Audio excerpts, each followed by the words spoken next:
Number 10 is Subnautica, a survival game where at the beginning you crash on an alien planet that's almost entirely covered in an extensive ocean. All that you have available to you is this sort of floating escape pod kitted out with a fabricator device, which is essentially a 3D printer. You then need to dive into this unfamiliar ocean, harvesting materials and hunting the local wildlife for sustenance. With these new materials that you acquire, you craft new bits of equipment, structures to act as an underwater base, and even later in the game, vehicles. These constructions all help you to delve deeper and deeper into this alien ocean, where you will encounter bigger and at times scarier wildlife in the depths. There is a loose narrative to the game which is delivered through radio communications, audio logs and environmental storytelling, which works really well in the survival game context. And there's also some mysteries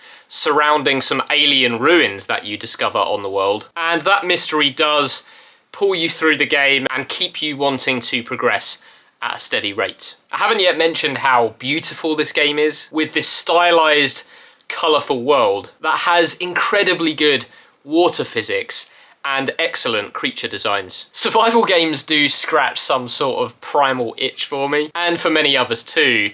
This notion that you're starting with nothing, you're hunting and gathering, and ascending to a point where you are powerful and capable. And Subnautica is one of my favourite examples of this style of game, and one of my favourite science fiction games of all time. I should mention actually that I've imposed a rule on myself with this list where I'm only allowed one game per franchise, just to make this a little bit harder for myself and provide a little bit more variety in the list. Number 9 is Dead Space, which is a third-person survival horror game where you play as a spaceship systems engineer called Isaac Clarke, who is dispatched on a repair mission to an enormous malfunctioning ship called the USG Ishimura. It turns out that this ship was actually where your ex-girlfriend was living and working, and before you go to the ship, you receive a mysterious, cryptic, holographic message from her. When you enter the ship, you discover that it has descended into this derelict husk, which has been completely overrun with these terrifying monsters referred to as necromorphs. They are seemingly mutated humans, twisted out of shape into grotesque forms of flesh and bone, some of them armed with razor-sharp appendages. As you progress through this ship, you discover that these mutations are likely manifested by a mysterious ancient alien artifact called the Marker, discovered by the USG Ishimura during an illegal strip mining operation on a distant planet. Since you're playing as an engineer in this game, you need to make use of the tools of your trade as makeshift weapons, which you can use to dismember the necromorphs in brutally violent and ultimately satisfying ways. The game takes inspiration from many things like 2001, A Space Odyssey with the Marker, John Carpenter's The Thing with the grotesque forms of the necromorphs, Alien and Event Horizon just in terms of the atmospheric cosmic horror,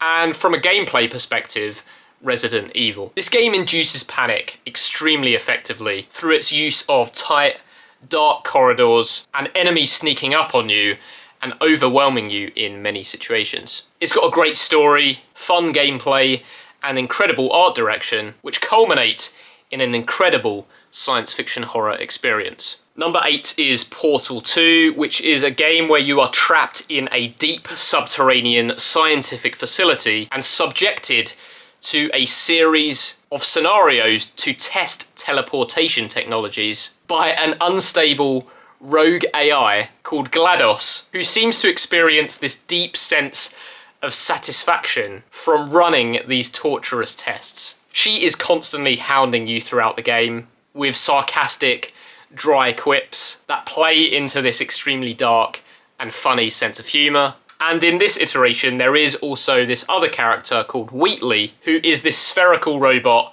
voiced by Stephen Merchant. The two of them play off each other extremely well, resulting in what's essentially a really well written and constantly hilarious narrative. The core gameplay though revolves around a series of increasingly difficult, increasingly complex puzzles where you use these portal technologies that can sometimes make you feel like a genius when you figure it out, and sometimes make you feel like an idiot when you can't. You basically have this gun that shoots an orange and a blue portal that allow you to travel through these test rooms where you need to travel between these surfaces, transport objects, avoid machine gun turrets, and activate switches. Portal 2 is filled with extremely clever game design, innovative mechanics, and a very enjoyable story. Number 7 is Gears of War, which is a third-person shooter set on the planet Sarah, where humanity are mining for an underground substance called emulsion, which is used as a powerful source of energy. They come into conflict with a subterranean race of beings called the Locust. These monstrous entities who erupt to the planet's surface and wage war on humanity. You play as Marcus Phoenix, a disgraced and grizzled soldier of the Coalition of Ordered Governments, or COG for short, hence Gears of War, who is tasked with descending into the depths of the Locust Hive in a last-ditch effort to destroy the Horde. This is a game that really solidified cover shooting as a core mechanic in the mainstream, and it has this visceral, gory combat where the main weapon of the COG army are these machine guns called Lancers, which have these chainsaws mounted to the front of them that you use to rip and tear your way through the Locust Horde. While it is dark, gritty and violent, and it's trying really hard to be, by the way, it does have an emotional story at its core about friendship, about brotherhood, and about cycles of conflict and the harsh realities of war. Number 6 is Alien Isolation. Now, Alien is a candidate for my favourite film of all time, and this game absolutely blew me away. You play as Amanda Ripley, the daughter of Ellen Ripley from the Alien films, and you are tasked with investigating the disappearance of your mother on the space station the Sevastopol. This station has been thrown into chaos, with the human population descending into tribal violence. The android workers, called the Working Joes, have turned hostile, and there is, of course, a xenomorph on the loose. The developers here took great care to replicate the feel of the film, intricately crafting this space station that feels just like it was plucked out of that cinematic universe, complete with an exceptional soundscape. But the best thing about the game by far is the xenomorph itself, and the AI of this alien is just incredibly well done, giving you this feeling that you're actually facing off against an intelligent entity that's stalking you at all times, and that plays into the whole clever girl thing, generating unpredictable behaviour and an absolutely terrifying presence. One of the things that makes this game so scary is that you can't really fight or kill the alien effectively in any way, which makes it feel really powerful, really dangerous and really imposing, which leads to an experience which is potentially the scariest game that I've ever played. Number 5 is BioShock, and at the beginning of this game you are playing as a man who survives a plane crash into the ocean, and when he swims up to the surface, he sees nothing around him in any direction except for a sole lighthouse in the distance. When you swim over and enter this lighthouse, you find a bathysphere that takes you to the bottom of the ocean, where you encounter a vast underwater city called Rapture. Now, Rapture is the creation and the brainchild of an American billionaire called Andrew Ryan, who perceived that there was this erosion of freedom and an undermining of capitalism spreading throughout the world. And he built this underwater metropolis as a haven and a refuge for dreamers, entrepreneurs, and innovators. As we know in science fiction though, utopias usually don't work out, and Rapture is no different. During the construction of Rapture, this species of sea slug was found, which harboured a substance called Adam that enabled the rewriting of human DNA. This led to the creation of gene tonics and plasmids, these products that allowed the user to gain superhuman abilities. The use of these, though, led to widespread psychosis, transforming the majority of Rapture's citizens into violent maniacs referred to as splicers. Wandering around Rapture are something called the Big Daddies, which are these genetically modified humans grafted into these lumbering diving suits, which have a powerful drill attachment instead of a right hand. The Big Daddies are also accompanied by something called Little Sisters, these creepy little girls who have been created to produce and harvest Adam. As you're making your way through this strange dystopia, you're learning more about the creation of the city, you're learning more about its notable inhabitants, and you're learning more about yourself. I can't really talk about the actual narrative here too much without getting into spoilers, but it's one of the best stories that I've ever experienced in a video game, and certainly one of the best settings in a video game of all time. Number 4 is Cyberpunk 2077, where you play as either a male or female protagonist named V, who is setting out to make a name for themselves in the game's primary location, Night City. This is a city that is mostly controlled by mega corporations who are battling against one another in high-level corporate espionage, and where the streets are overrun by warring gangs. Early on, you take on a heist mission to retrieve a data chip from one of these corporations, and when things go wrong, you have to insert this data chip into a socket in your own head to prevent it from corrupting and thus losing your score on the job. It turns out that this chip is housing the digital consciousness of a dead rock star and notorious eco-terrorist called Johnny Silverhand, played by Keanu Reeves. And after the dust has settled on this mission, you start to see and hear Johnny Silverhand, but nobody else around you can, which leads to this sort of power struggle for control of V's mind and body. And all of this is happening while the chip is slowly killing you, which means that you need to find a way to remove the chip before that happens, which would also kill Johnny Silverhand in the process. This is a role-playing game, an RPG, so it's kind of up to you whether you befriend Johnny or not, and up to you who you side with in your effort to overthrow these mega corporations and the tools that you use to go about it. You can cybernetically enhance yourself in this game with things like mantis blades which unfold from your arms, powerful metallic limbs, and the ability to hack into the cyberware of other individuals or nearby computer systems. This game has a deep, fundamental understanding of what this subgenre is, and it delivers a deeply emotional story that lingers long after the credits roll. And that is why it makes it into my top 5. Number 3 is Fallout 3, which is set in a world that has been devastated by nuclear war, where a company called Vault Tech has built a huge number of self-contained subterranean vaults all over North America. And you play as a vault dweller who you create and customize, and at the beginning of the game you escape from one of these vaults and emerge to the surface, which is now overrun by mutants, raiders, and robots. You are seeking out your father, who is voiced by Liam Neeson, who may just hold the key to purifying the wasteland's water, potentially bringing new hope to the restoration of civilization on the surface. This is another RPG where you can shape your character and the story to your liking, choosing how to go about situations and interactions with others, and making decisions which really influence the game, the story, and the inhabitants of the wasteland. And I think that this is potentially the first game I played like this, which really opened my eyes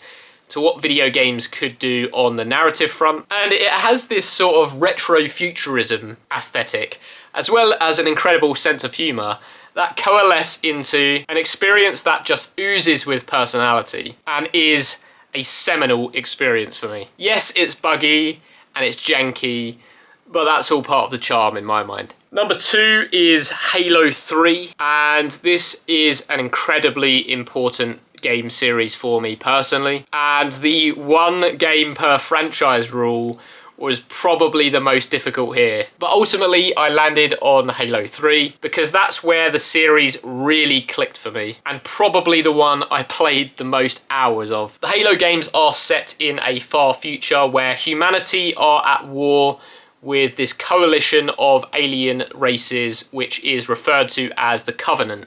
And their conflict is primarily revolving around the discovery of the titular Halo rings, which are these massive ring-shaped megastructures so vast that they house their own atmosphere with rivers, lakes, mountains and deserts all present on the interior surface of the ring, which were built and left behind by a long extinct race of beings called the Forerunners. It turns out that the rings are actually a network of extremely powerful weapons designed to wipe out all life in the galaxy as a last resort in a conflict with a parasitic race of aliens called the Flood. The Covenant are deeply religious, believing that if they activate the Halo rings, it will bring about something called the Great Journey, enabling them to ascend to godhood like the architects of the rings themselves. You play as one of gaming's most iconic characters, the Master Chief, who is a Spartan, which are a group of genetically enhanced super soldiers, and he is accompanied on his mission by this feminine AI called Cortana, who he has developed a deep and complex emotional bond with over the years. You are trying to stop the Covenant, fighting off against the Flood in the process, and all of this leads to what is an incredibly epic story with fantastic world building and fun gameplay, with some of the best multiplayer that I've ever experienced. I absolutely love this series and I could talk about it for hours, but I'm not going to, and ultimately I think that Halo 3 is my favourite game in the series. Number one then is Mass Effect 2. And the Mass Effect series is another epic sprawling space opera set in the far future. And here you're playing as Commander Shepard, where you can be either a male or a female version, and they are a decorated figure in humanity's galactic military who is leading the fight against a race of colossal sentient starships called the Reapers. And the Reapers are on their way to wipe out all organic life forms in the galaxy in a cycle that repeats itself every 50,000 years. This particular game in the series sees you fighting off against a mysterious race of vaguely insectoid aliens called the Collectors, who are rounding up and harvesting organic life forms on many planets to aid the Reapers in some unknown way. The narrative here essentially revolves around you building a team to take on what is essentially a suicide mission at the end of the game to save humanity. It is another RPG, which means that you can shape Commander Shepard and the story to your liking, making decisions that massively impact the story and the characters around you. Speaking of the characters, they are just incredibly well done, with amazing voice acting and writing that makes you genuinely care about them, or in some cases, actively dislike them, in an experience where you can actually kill main characters or romance some of the main characters, and all of them have their own unique backstories to explore. And something that I've not seen many other game series do is that the decisions that you make in Mass Effect 1 carry over and affect the world of Mass Effect 2, and then the decisions you make in Mass Effect 2 carry over and affect the world in Mass Effect 3, which makes it feel like this really personal, epic journey where your choices, your decisions and your actions really matter and really influence the world and its inhabitants. This world is absolutely amazing,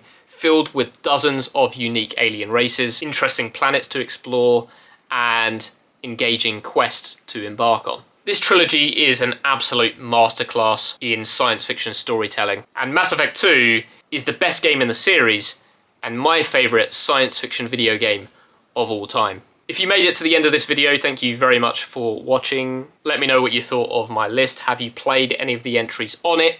Do you think that I'm missing any games? And if so, let me know what they are in the comments. I'll see if I've played them and I'll rush out and play them if I haven't.